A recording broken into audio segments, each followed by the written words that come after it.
Ndugu yangu, karibu ni kushuhudie jambo ambalo linaweza likakutia moyo, jambo lililohusu maisha yangu binafsi mpaka hapa nilipo. Mpaka unaniona naongea na wewe, ni mtu ambaye nimepitia mambo magumu sana na makubwa sana. Yawezekana haya nilikuwa napitia, Mungu alikuwa ananiimarisha ili niwaimarishe watu wengine. Kama vile kitabu cha Yakobo sura ya kwanza kinaeleza habari ya majaribu. Anasema heri mtu anayestahimili majaribu, maana akisha kushinda atapata taji. Lakini Wakorintho sura ya kwanza sura ya 10, Wakorintho wa kwanza sura ya 10 mstari wa 13 na wa 14, Biblia inasema Mungu ni mwaminifu, yeye hataacha mjaribiwe kupita kiasi. Manake kila jaribu lina mlango wa kutokea. Yawezekana kuna jambo ambalo linaweza kuwa limepandwa toka ukiwa mdogo. Unaweza kuwa unatembea haujui hatima yako, haujui ni nini kinaendelea kwenye maisha yako. Kuna wakati tunajikuta tu tunajaribiwa au tunapata maumivu, kumbe kuna mbegu ambayo ilipandwa huko nyuma bila sisi kujua. Yawezekana ilipandwa na wazazi, yawezekana ilipandwa na ndugu, yawezekana ilipandwa na wachawi, ilipandwa na watu wabaya. Kila mtoto anapokuwa anakuwa na hatima yake. Kwa hiyo Mungu huwa anataka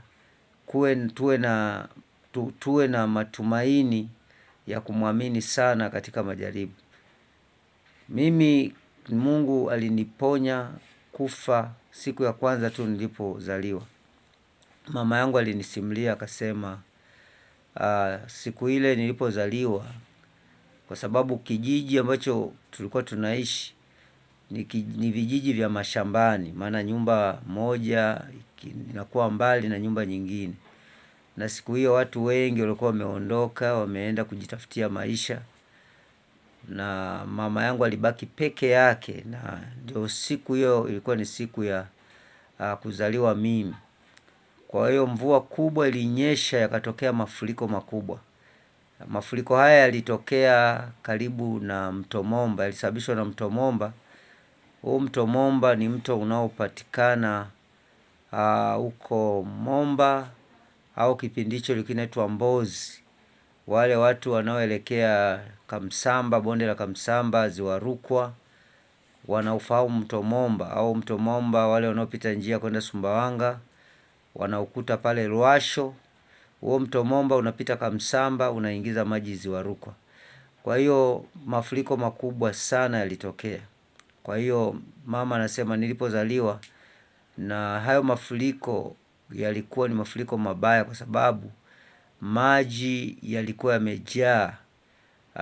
Mzee mmoja Mungu alimtuma atembelee katika nyumba yetu. Huyo mzee alikuwa anaitwa Mzee Songa Mbele. Huyo mzee ndiye aliyetusaidia, akakuta maji yamesha ingia ndani, yanaelekea kifuani, yanaendelea kujaa. Basi yule mzee alisaidia kunishika mimi, kunipakata, na kumshika mama yangu pia, kumsaidia mpaka kumpeleka nchi kavu, lakini kwa ni mbali sana. Kwa hiyo ilikuwa ni story kwamba Mungu kama hajapanga ufe hawezi kufa. Kwa hiyo maisha yangu yalianzia hapo, nikaendelea kukua, ikafika wakati nikaanza maisha kama kijana. Kama kijana nikaanza maisha, lakini siku moja nilikutana na rafiki yangu mmoja.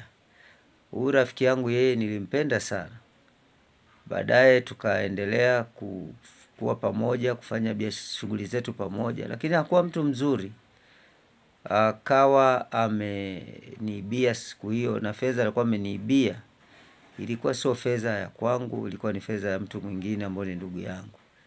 Na kwa sababu nilikuwa bado kidogo sina akili zile za kiutu uzima, hofu ya yule mtu mwenye fedha, nikasema sasa hapa kitu kinachotakiwa ni kujiua. kwa sababu nimepoteza hizi fedha za watu. Kitu kinachotakiwa ni kujiua.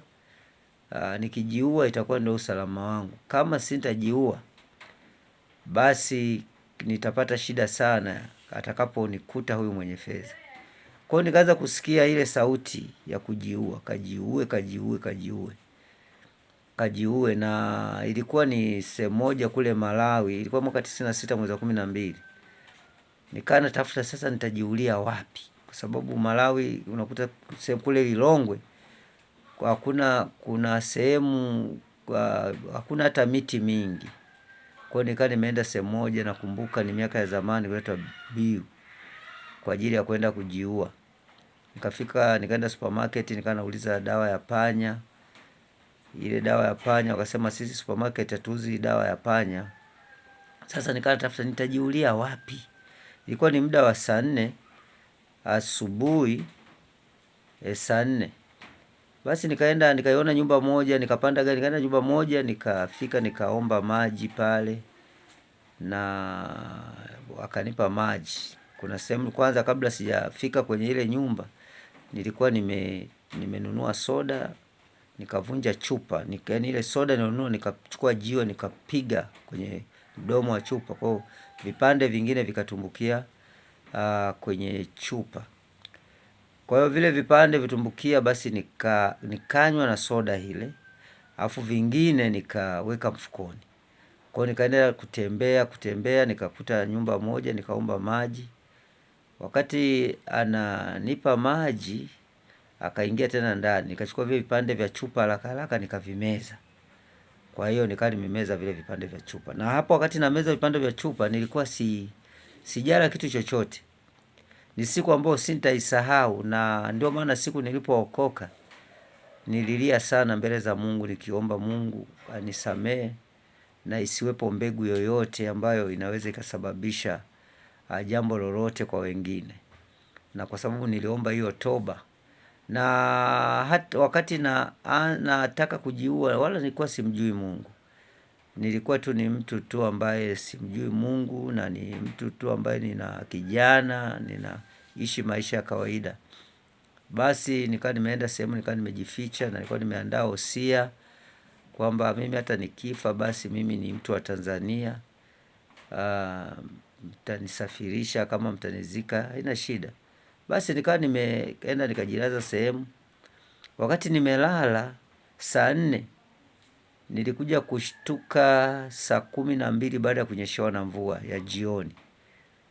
Pale nilivyokuwa nimeshtuka, nikakuta tu usisimizi wametanda mwili mzima. Nikaanza kusema kumbe sijafa, nilijua nimeshakufa. Sasa itakuweje sasa, na imeshafika jioni kabisa, na ile kutoka ile area ambayo nilikuwa nimeenda kujiulia ilikuwa ni mbali, ni kama hivi labda Chanika na Kariakoo, au kutoka Tegeta Kariakoo na daladala za kule kipindi hicho, shida usafiri kwa wa shida. Kwa hiyo nikawa nimeshtuka sasa, nikawa nawaza ikiwa sijafa itakuweje kwa ajili ya hizi chupa. Kwa hiyo nikawa nawaza kwa habari ya chupa tena. Kwa sababu hiyo ilikuwa ni ngumu.